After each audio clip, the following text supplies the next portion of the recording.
Welcome back. This next lesson is titled No Need to Struggle.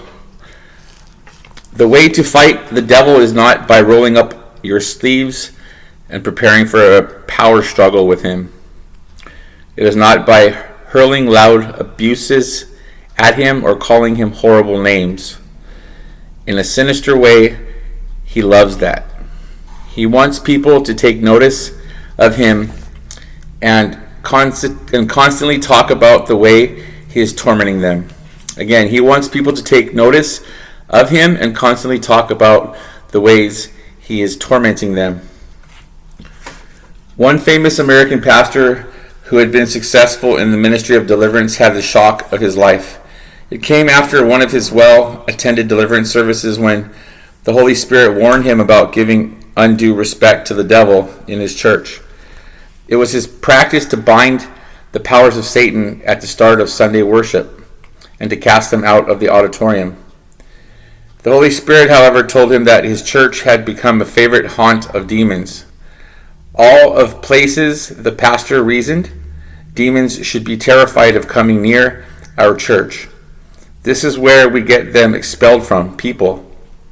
However, the Holy Spirit showed this man of God that hordes of demon spirits came to his church just to be worshipped and didn't mind being cast out later. Incredible, thought the preacher. How can demon spirits come to my church to be worshipped? The Holy Spirit insisted they did and told him how. On the last Saturday of the month, the pastor held a deliverance service on the church premises. People came from all over the area to witness the miracles and receive their own breakthroughs. Sundays, after the pastor felt it necessary to cleanse the building of any spirit still loitering, he did this by asking the congregation to bow their heads in prayer. Then he would proceed to bind the spirits in the building and cast them out.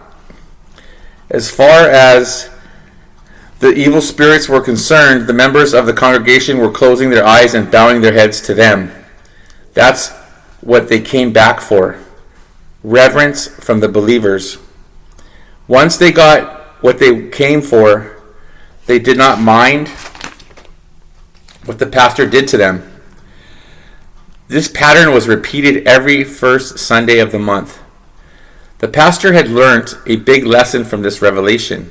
From that time on, the pastor was determined to start every service with praise to the Lord instead of focusing on the enemy.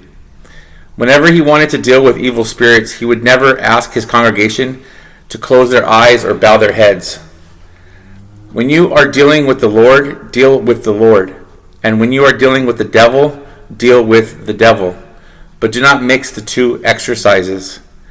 Don't ignore the devil as if he is irrelevant in our everyday life, and neither should you pay him and his hordes too much attention. Jesus did not ignore them. Throughout his ministry, he dealt firmly with demonic powers, but he did not argue with them or hold long conversation with them. Some ministers go overboard in displaying demonic activities, playing videos and audio recordings of deliverance sessions, particularly the more demonstrative ones. Jesus, on the other hand, did not permit them to hold center stage or speak too long.